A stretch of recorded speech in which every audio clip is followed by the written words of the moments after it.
I was originally attracted to engineering because it was a typical male-dominated environment, and I relished the challenge of doing something that was not seen as a typically female career. When I did my careers choices at school, I was given the typical options of working in a bank, working in a building society, and after seeing what my dad did every weekend, I realised that that was something I liked and that I could actually do quite well, I thought. So it was just around challenging stereotypes at the beginning. I think I enjoy the challenge. It's a different challenge every day. I think I originally enjoyed the challenge of being a female in a male-dominated environment and overcoming that stereotype and overcoming that challenge. But I also enjoy the way that the industry changes and the way that people use the energy, and the ways in which people are using energy is changing. So it is just a very different day. Every day is something new and a new challenge for me to get my head round.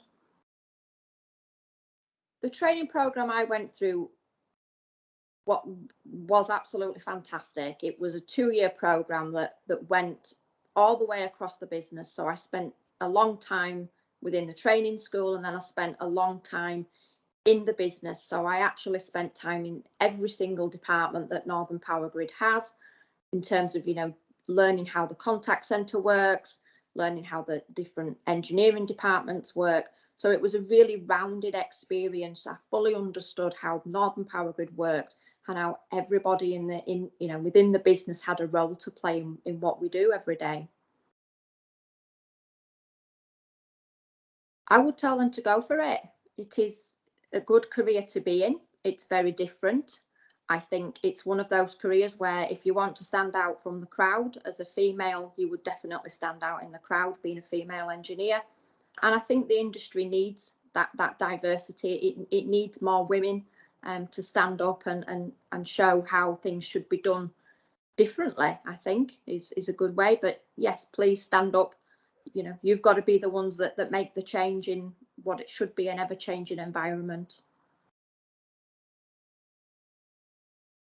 It's positive that you can be part of something big. So you can do your little part at home in terms of your recycling and installing PV cells and heat pumps and things like that.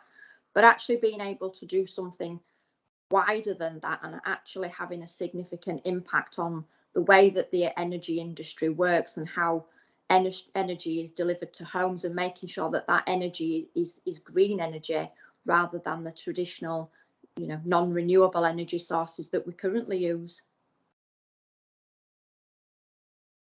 It's interesting at the moment because of the level of change, because of the way in which we're going through the sort of the carbon neutral changes at the minute. So people installing renewable technology in their homes, how people are using their energy differently. It's just around actually changing the way in which the network has typically operated forever, and actually getting it to operate differently. And that's just interesting for somebody that's like me, that's interested in how the electricity industry operates.